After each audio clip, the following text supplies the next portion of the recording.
we hear a testimony. We hear somebody's testimony. And they talk about how, and I knew the Lord wanted me to do this, and I had only $5 in my pocket, and I walked in, and I was hungry, and my wife was hungry, but it didn't matter. We gave in faith, and then all of a sudden we're blessed. Well, praise the Lord. Praise the Lord. And I do that. But you know what? Maybe I ain't going to do that. Because unless the Lord has spoken to me in the same way, maybe I'm not going to follow that same pattern. So the fault we have is that we follow Jesus. We don't follow people. And just because they have a wonderful testimony that we can admire and respect.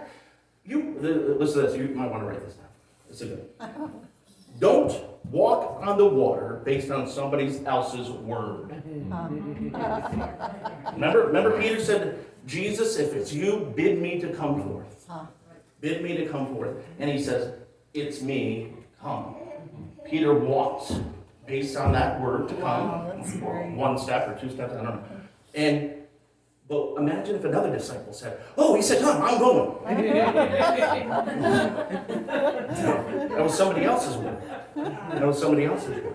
Don't walk on the water based on somebody else's word. There are general things that we need to be obedient to that's in the Bible that applies generally to every believer. But then there are specific things that are only for certain people, and we can admire and bless their testimonies, but it doesn't belong to us. So we apprehend that for which we have been apprehended for. God's purpose for our lives, surrendering to Him day by day, moment by moment, one right thing at a time, the next right thing.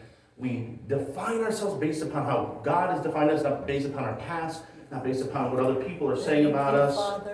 And we are jars of clay. We're open vessels. And it's not about us, it's about Him. We're simply the vessels from which the Lord uses and flows through.